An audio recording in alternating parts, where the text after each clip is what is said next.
देशभरात सगळीकडे होळी सणाचा उत्साह आहे। वेगवेगळ्या रंगांनी बाजारपेठा सजल्या आहेत। देशभरात एका बाजूला राजकीय होळी साजरी केली जात आहे, तर दुसऱ्या बाजूला होळीचा सण साजरा केला जात आहे। या सणानिमित्त 50,000 कोटी रुपयांची उलाढाल होण्याची शक्यता आहे। दरम्यान या होळी सणानिमित्त चीनी वस्तूंवर बहिष्कार टाकण्याचा अनेक ठिकाणी निर्णय घेण्यात आला आहे। काही ठिकाणी लोक देशी वस्तूंना प्राधान्य देताना दिसत आहेत।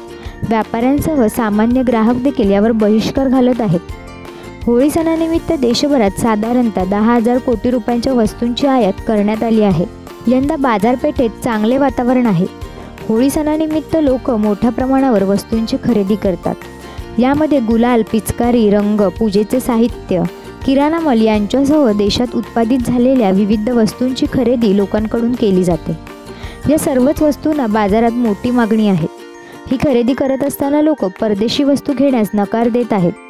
देशी वस्तूंनाच अधिक प्राधान्य दिले जात आहे। सध्या बाजारात पिचकारीची किंमत 100 रुपयांपासून 500 रुपयांपर्यंत आहे। लहान मुलांना ज्या प्रकारच्या वस्तू आवडतात तशाच वस्तू बाजारात तयार करण्यात आल्या आहेत। उद्या देशभरात सगळीकडे होळी सणाचा आनंद असणार आहे। या सणाच्या पार्श्वभूमीवर मार्केटपर्यंत सर्व काही सज्ज झालं आहे। बाजारपेठेत मोठ्या प्रमाणात साहित्य आल्याने ग्राहकांची गर्दी वाढली आहे। देशभरातील व्यवसायात 50% वाढ होण्याची शक्यता आहे। असेच नवनवीन व्हिडिओ पाहण्यासाठी टाइम महाराष्ट्र या यूट्यूब चॅनलला सबस्क्राईब करा। News bureau Suruchi Kadam, time Maharashtra.